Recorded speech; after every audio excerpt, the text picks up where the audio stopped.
बोले सो निहाल। वाहे गुरु जी का खालसा।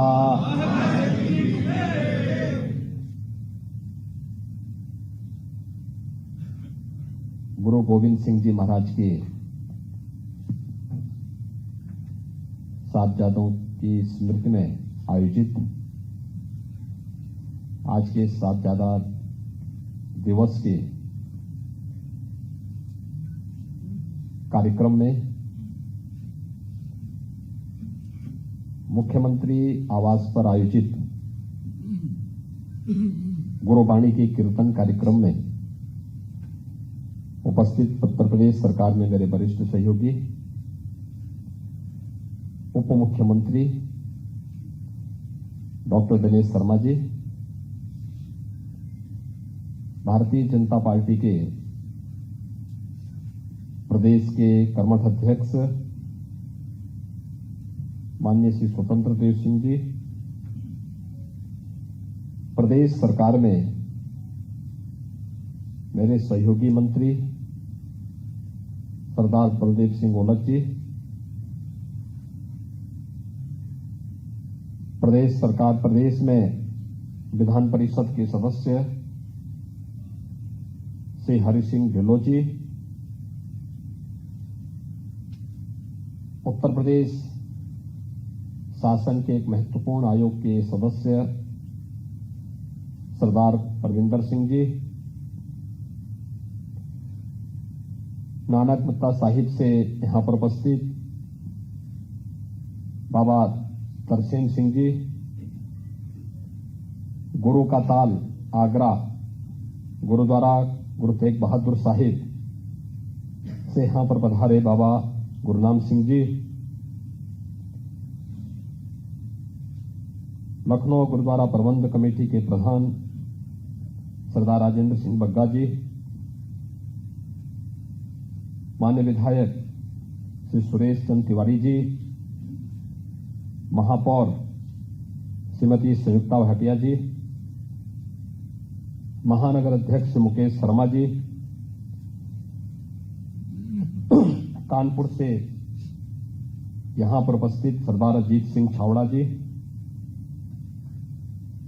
रवनीत ग्रोवर जी, सतनाम सिंह जी,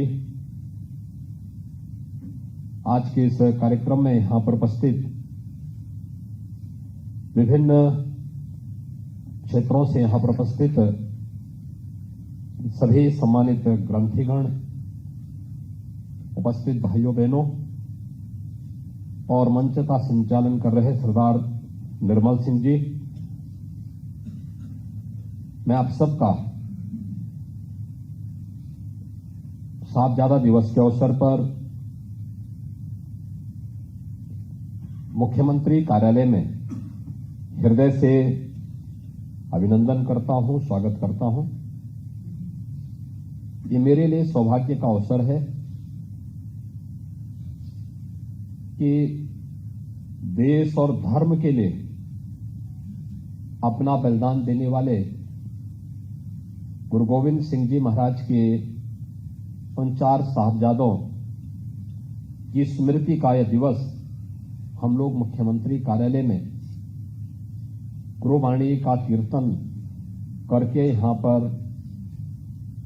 उन सभी साहबजादों की स्मृति को नमन कर रहे हैं। ये मेरा सौभाग्य है कि इस मुख्यमंत्री कार्यालय में, इस मुख्यमंत्री आवास में गुरु नानक देव जी के 550वें प्रकाश पर्व के अवसर पर जो कीर्तन यात्रा निकली थी उसका भी यहां पर पाठ करने का सौभाग्य प्राप्त हुआ था। विगत वर्ष भी हम लोगों को यहां पर साहबजादा दिवस के अवसर पर एकत्र होने का सौभाग्य प्राप्त हुआ था और यह वर्ष फिर हम सबके इस पावन कार्यक्रम के साथ मिलन का एक आयोजन यहां पर हो रहा है। सचमुच जब हम लोग बात करते हैं, भारत के मध्यकालीन इतिहास को देखते हैं, तो आप देख सकते हैं कि गुरु नानक देव जी से चली वह परंपरा गुरु गोविंद सिंह जी तक एक शक्ति पुंज बनकर के, यानी भक्ति से शक्ति का एक अद्भुत संगम हम सबको कहीं देखने को मिलता है, तो वह भारत की भक्ति और शक्ति का एक अद्भुत संगम भारत की सिख परंपरा है। क्योंकि दुनिया के अंदर ऐसा कहीं नहीं, और मैं तो कह सकता हूं कि गुरु नानक देव जी का समय कौन सा था जब बाबर के हमले भारत के अंदर होते हुए दिखाई दे रहे हैं, और गुरु गोविंद सिंह जी महाराज तक आते आते ये हमले भले ही तेज होते हुए दिखाई दे रहे हों, लेकिन भारत का सिख इतिहास इस बात को कहता है कि उन विदेशी आतताइयों का अंत सिखों ने ही अपने समय में हमारे इन गुरु परंपरा ने ही उस समय कर दिया था। उन्हें इतना छीण कर दिया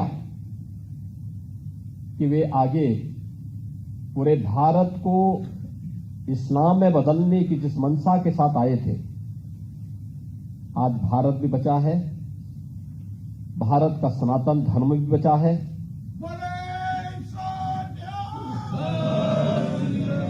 हर देश और दुनिया में सिख कौम जहां कहीं भी है अपने पुरुषार्थ के लिए जानी जाती है, लेकिन भारत को गुलाम बनाने की मंशा और भारत को इस्लाम में बदलने की मंशा के साथ जो आए थे, आज उनका नामो निशान मिट गया है।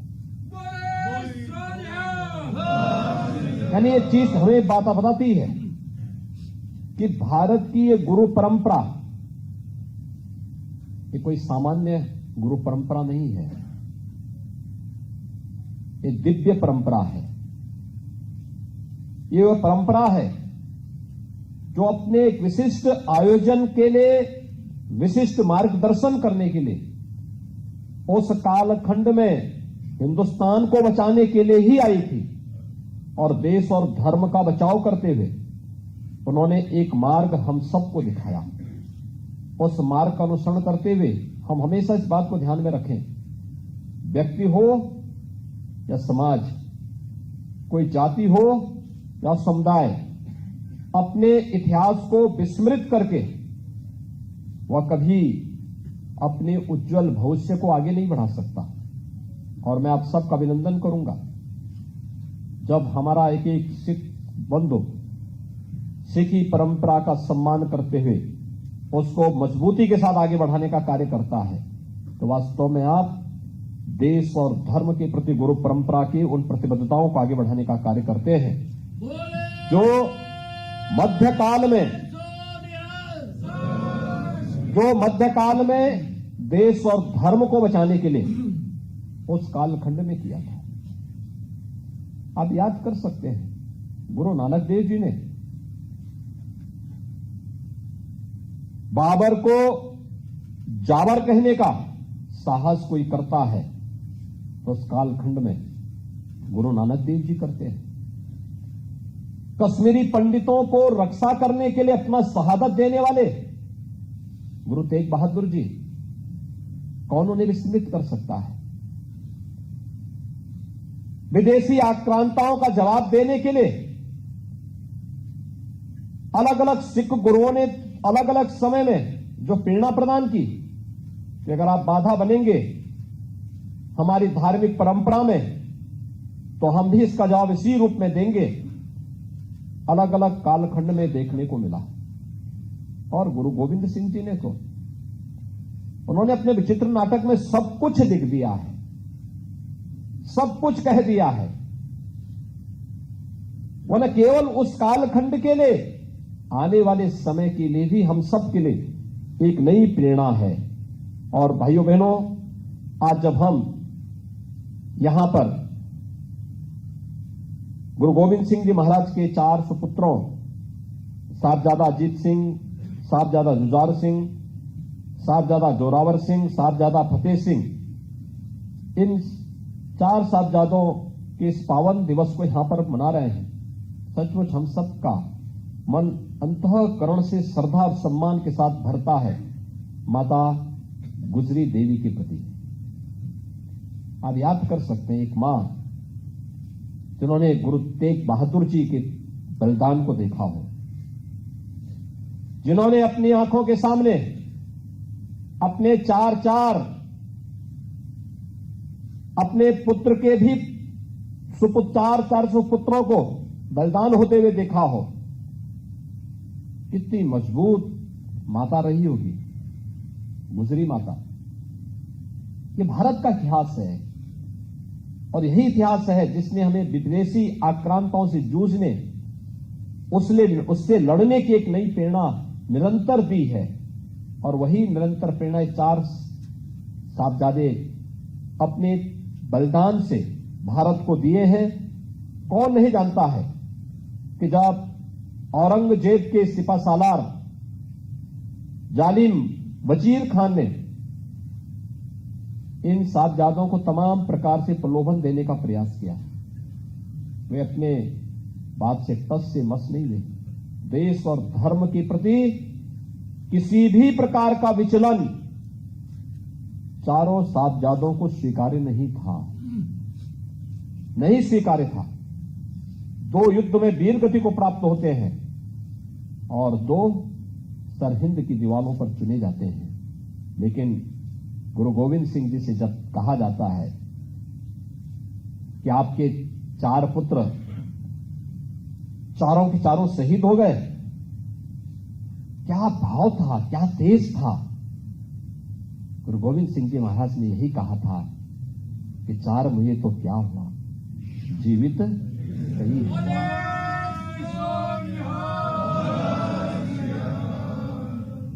ये जीवित कई हजार की बात जब वे कहते हैं, इस सनातन धर्म की रक्षा करने के अपनी वचनबद्धता को ही आगे बढ़ाने का कार्य करते हैं। उन्होंने यही कार्य किया। ये 4 मुए तो क्या हुआ, जीवित कई हजार का मतलब ये जितने भी अभी हैं ये सब मेरे ही पुत्र हैं, यानी पूरा हिंदुस्तान मेरा पुत्र है।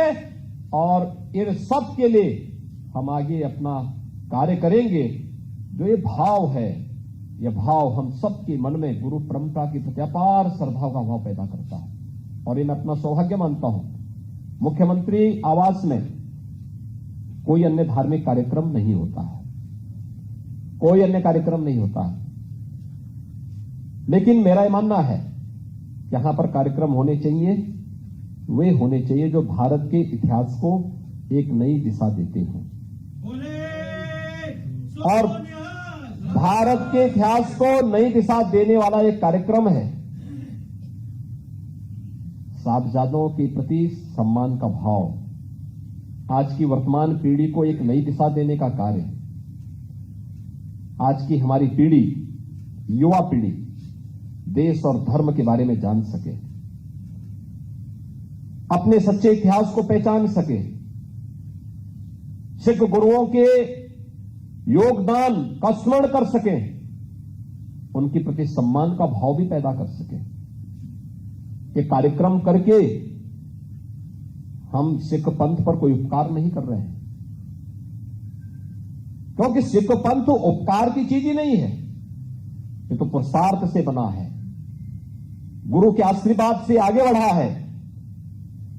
निरंतर जूझते हुए, विपरीत परिस्थितियों का सामना करते हुए हम देश में, दुनिया में जहां कहीं जाते हैं, पूरे गर्व के साथ, पूरे गौरव के साथ अपनी सिखी को बचाते हुए एक सिख जब कार्य करता है, हम सबको गौरव की अनुभूति होती है। यह है भारत की परंपरा। और उस परंपरा को बनाए रखने के लिए जिस भी प्रकार के योगदान की आवश्यकता पड़ेगी, ये हम सब करेंगे, सरकार करेगी। सरकार उसमें आपके साथ में है, कहीं उसमें कोई संकोच ही नहीं होना चाहिए। एक दिन मैंने रात्रि में ऐसे ही परविंदर को फोन किया 10 बजे, ऐसे ही मैंने कहा भी मुझे यहां के कुछ ग्रंथियों के साथ बातचीत करनी है, क्या आ सकते हैं? उन्होंने कहा अगले 15 मिनट में। मैं सोचता था कि लगता है मेरा पूरा रात खराब करेंगे, और मैं अब निश्चिंत बैठा था। तब तक मुझे जानकारी मिली के साथ बाहर जो है 12-15 सभी जो हमारे यहां के पूज्य ग्रंथी हैं अलग अलग गुरुद्वारों के रात्रि में आ चुके थे। तब तक मैंने कहा यह होता है प्रतिबद्धता, यानी 10 मिनट पहले मैं जानकारी देता हूं और अगले 10 मिनट में वे सभी एकत्र होकर के मुख्यमंत्री आवास पर उपस्थित हो जाते हैं। यह है प्रतिबद्धता, और वह प्रतिबद्धता हम सबके लिए अत्यंत महत्वपूर्ण है। जो बात यहां पर कही गई कि गुरु गोविंद सिंह जी के 4 साहबजादों को पाठ्यक्रम में स्थान देना, यह हमारे लिए बहुत महत्वपूर्ण है।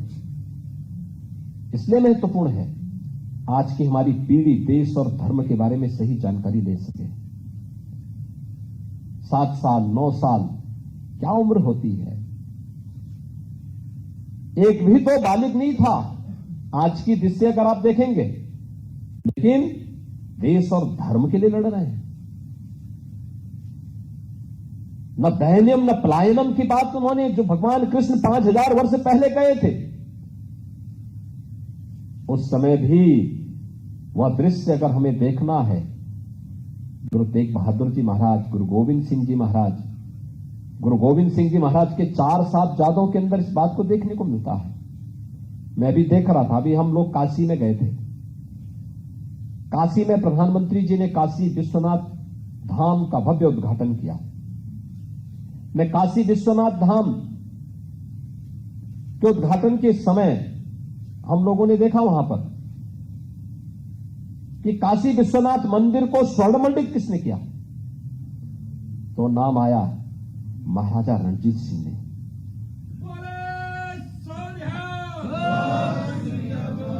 2 टन सोना,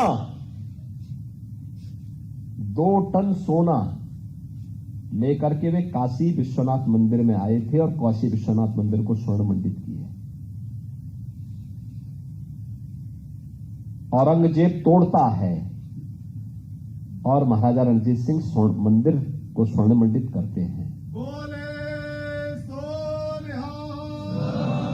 अब ये तो दृष्टि है, हम औरंगजेब को सम्मान देंगे या महाराजा रणजीत सिंह को सम्मान देंगे? कश्मीर से कश्मीरी हिंदुओं को, कश्मीरी पंडितों को भगाने वाले कौन लोग थे, कौन नहीं जानता।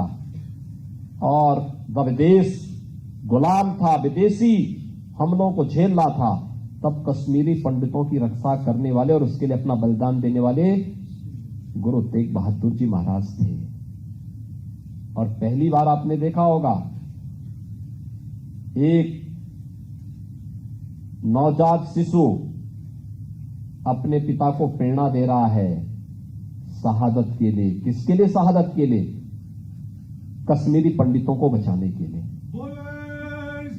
ये भारत के इतिहास में कहीं और दुनिया के इतिहास में कहीं नहीं देखने को मिलता है। एक बालक अपने पिता को कह रहा हो कि पिता आपसे ज्यादा अच्छा बलिदान और किसका हो सकता है? अपने लिए नहीं, अपने परिवार के लिए नहीं, अपने खानदान के लिए नहीं, अपने समुदाय के लिए भी नहीं, कश्मीरी पंडितों को बचाने के लिए। दुनिया में कहां देखने को मिलता है? गुरु गोविंद सिंह जी किसके लिए लड़ रहे थे? सकल जगत में खालसा पंथ गाजे, जगे धर्म हिंदू सकल भंड भाजे का उद्घोष करने वाले गुरु गोविंद सिंह जी महाराज, कौन उनकी शहादत को विस्मृत कर सकता है? यानी ये अपूर्व योगदान, एक दिव्य शक्तियां थी, ये सामान्य शक्तियां नहीं थी, सामान्य गुरु की सामान्य परंपरा नहीं थी, ये दिव्य विभूतियां थी। हम सबको एक नया तेज देने के लिए, एक नया, यानी उस कालखंड में जब सर्वत्र अंधेरा ही अंधेरा दिखाई दे रहा था लोगों के सामने, अंधकार ही अंधकार था, जीवन की कोई आस नहीं थी, उस समय जीवन की आस लेकर के कोई आया था तो गुरु नानक देव जी से लेकर के गुरु गोविंद सिंह जी महाराज तक सिख परंपरा आई थी। और सिख परंपरा के प्रति श्रद्धा और सम्मान का भाव हर भारतीय का दायित्व बनता है और उस सम्मान और श्रद्धा के भाव के साथ ही आज हम सब यहां पर जुड़े हुए हैं। मैं इस अवसर पर आप सबका अभिनंदन करता हूं और मुझे प्रसन्नता है कि इस वर्ष भी हम सबको यहां पर एकजुट होने का अवसर प्राप्त हुआ है। यद्यपि हम लोग चाहते थे और भव्य स्तर पर एक कार्यक्रम होने चाहिए, सामान्य कार्यक्रम नहीं होने चाहिए, बहुत भव्यता के साथ। और मैं तो कहता हूं, अलग विषय है, गुरुद्वारा हमारे लिए एक पवित्र स्थल है, गुरुद्वारों में हम लोग जाते हैं कार्यक्रमों में, लेकिन केवल गुरुद्वारों तक ही सीमित क्यों होने चाहिए गुरु परंपरा के कार्यक्रम? हर हिंदू घर में होने चाहिए, हर भारतीय के घर में होने चाहिए। भारत की एकता और अखंडता और भारत की स्वाधीनता के प्रति जो भी व्यक्ति सजग है, उसके मन में गुरु परंपरा के प्रति श्रद्धा और सम्मान का भाव इसी रूप में आगे बढ़ना चाहिए। और मैं आप सबको इस बात के लिए आश्वस्त करता हूं, प्रधानमंत्री मोदी जी हो, भारत की पूरी सरकार है, उत्तर प्रदेश की सरकार है, भाजपा शासित जितने भी सरकारें हैं, वे सभी गुरु परंपरा के प्रति वही श्रद्धा और सम्मान का भाव व्यक्त करते हुए निरंतर जो भी जिस भी स्तर पर उसे आगे बढ़ाने की आवश्यकता पड़ेगी, हम लोग उन कार्यक्रमों को आगे बढ़ाएंगे। और मैंने तो पहले भी कहा था, प्रस्ताव बना करके गुरुद्वारों के बारे में, ऐतिहासिक पृष्ठभूमि से जुड़े हुए गुरुद्वारों के बारे में क्या कुछ किया जाना चाहिए। मैं जाता हूं याहागंज गुरुद्वारे में, कितना वहां पे संकरा है, कितनी भीड़ होती है, लेकिन वहां पर कार्यक्रम करने के लिए अवसर नहीं मिल पाता। उसके विस्तारीकरण पर हमें विचार करने की आवश्यकता है। कैसे हो सकता है, उसकी प्लानिंग होनी चाहिए। ऐसे ही अन्य स्थलों पर भी ऐतिहासिक, कहां गुरु तेग बहादुर जी महाराज आए थे, गुरु गोविंद सिंह जी महाराज बचपन में वहां आए थे। इतनी ऐतिहासिक परंपरा से जुड़े हुए स्थल और एक तंग गली में सीमित रह जाएं, एक विस्तृत कार्य योजना का एक प्लान उसका तैयार होना चाहिए। हम लोग इसमें और भी भरपूर सहयोग करेंगे, सरकार इसमें पूरा सहयोग करेगी। और यही नहीं, यहां पे सिख गुरुओं के इतिहास को लेकर के संग्रहालय की बात हो रही, मुझे आज एक पत्र मिला है और मैं चाहूंगा इसकी एक प्लानिंग हो, अच्छी हो, ऐतिहासिक भी हो, लेकिन साथ साथ इतिहास के साथ जोड़ते हुए घटनाओं के साथ हो, तकनीक के साथ जोड़ते हुए। अब तकनीक काफी आगे बढ़ चुकी है और तकनीक के साथ जोड़ते हुए अगर हम इस कार्यक्रम को आगे बढ़ाएंगे, वर्तमान पीढ़ी उसके साथ जुड़ेगी, बहुत मजबूती के साथ जुड़ेगी। राज्य सरकार का इस संबंध में आपको भरपूर सहयोग मिलेगा। मैं एक बार फिर से सिख गुरुओं के प्रति, 4 साहबजादों को के इस बलिदान के प्रति कोटि कोटि नमन करते हुए आप सबको साहबजादा दिवस की यहां पर आज के इस अवसर पर आप यहां पर आए हैं, आपका मैं अभिनंदन करता हूं, स्वागत करता हूं, विश्वास करता हूं कि हम लोग इस परंपरा को निरंतरता बनाए रखते हुए भव्यता के साथ आगे बढ़ा करके वर्तमान पीढ़ी को इस बलिदान के प्रति निरंतर प्रेरित और प्रेरणा करने के लिए आगे बढ़ते रहेंगे। आप सभी के प्रति मेरी मंगलमय शुभकामनाएं। धन्यवाद। जय हिंद।